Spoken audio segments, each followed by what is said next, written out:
इस वीडियो के अंदर हम डिस्कस करने वाले हैं सिंटैक्स एनालाइजर के बारे में कि सिंटैक्स एनालाइजर बेसिकली क्या काम करता है एंड इसके अंदर एक्चुअली कौन कौन से फंक्शंस होते हैं जो परफॉर्म होते हैं कंपाइलर डिजाइन के अंदर।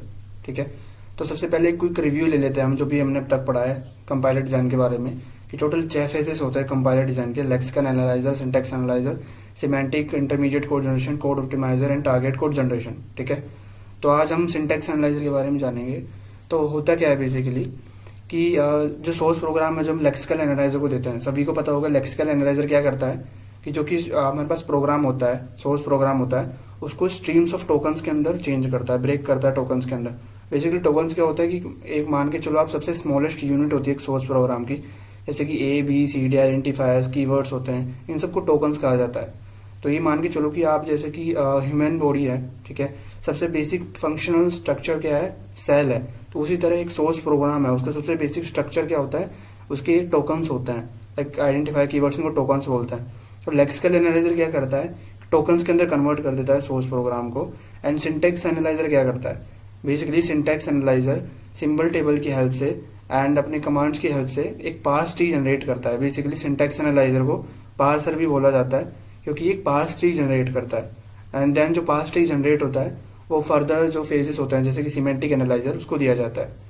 अब थोड़ा पार्सर के बारे में इन द डिप्थ में बताता हूँ आपको। पार्सर बेसिकली क्या करता है, जैसे मान के चलो कोई एक लैंग्वेज है, जैसे कि दिस इज अ सन, ठीक है, या दिस इज अ पर्सन। तो ये एक लैंग्वेज है, एक सेंटेंस है, ये सेंटेंस किसी ग्रामर के बिहाफ पे लिखा गया है। तो हम चेक करेंगे कि ये सेंटेंस क्या सही है गलत है, ग्रामर के अकॉर्डिंग हम चेक करेंगे।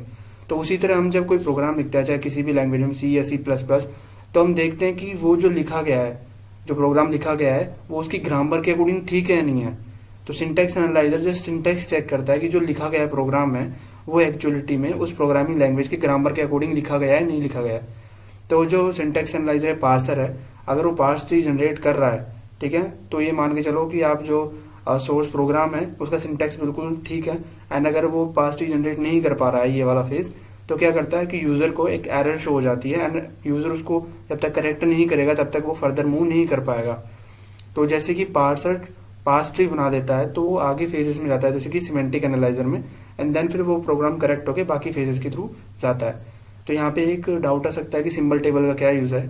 एक्चुअली होता क्या है कि जब हम स्ट्रीम्स ऑफ टोकन्स में लेक्सिकल एनालाइजर टोकन्स में ब्रेक करता है प्रोग्राम को एंड सिंटैक्स एनालाइजर उसको यूज करता है बेसिकली पार्स ट्री बनाने के लिए, तो क्या ये इन्फॉर्मेशन होती है कि जैसे कि मैंने बताया आपको टोकन्स क्या क्या हो सकते हैं, आइडेंटिफायर्स हो सकते हैं जैसे कि इंट हो सकता है, ठीक है, डेटा टाइप्स हो सकते हैं, कीवर्ड्स हो सकते हैं, राइट, एंड सिंबल्स हो सकते हैं। तो इनके बारे में जो इन्फॉर्मेशन है कि ये है क्या पर्टिकुलर, ये कीवर्ड है या आइडेंटिफायर है, ये सारा इन्फॉर्मेशन सिंबल टेबल के अंदर स्टोर होती है। तो ये सिंबल टेबल सारे के सारे 6 फेज के साथ कनेक्ट होती है, जैसे कि आप देख सकते हो उसके अंदर, क्योंकि जिस भी फेज के अंदर इन सिंबल्स के बारे में क्या होता है, इनका मीनिंग अगर यूज आता हो तो वो डायरेक्टली सिंबल टेबल से वो इन्फॉर्मेशन डिराइव कर सकते हैं कि इसका मतलब क्या है, ठीक है, इस पर्टिकुलर टोकन का मतलब क्या है।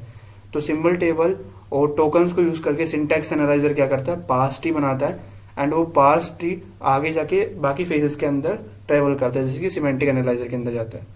तो ये था बेसिकली सिंटैक्स एनालाइजर के बारे में, जिसको हम पार्सर ही बोलते हैं। एंड वन मोर थिंग कि जब तक सिंटैक्स एनालाइजर एक पर्टिकुलर कमांड जनरेट नहीं करेगा, इसको बोलते हैं गेट नेक्स्ट टोकन, तब तक लेक्सिकल एनालाइजर जो टोकन्स है वो सिंटैक्स एनालाइजर को नहीं देगा। ये भी इंपॉर्टेंट है। तो फर्स्ट इंपॉर्टेंट बात यह है कि सिंटैक्स एनालाइजर को पार्सर भी बोला जाता है, इसका काम होता है पार्स ट्री जनरेट करना। एंड सेकंड कि जब तक syntax analyser get next token command नहीं देगा लेक्सिकल एनालाइजर को, तब तक ये टोकन्स नहीं देगा सिंटैक्स एनालाइजर को। तो ये भी एक इंपॉर्टेंट बात है। तो ये आप याद रखना। इस वीडियो के अंदर इतना ही।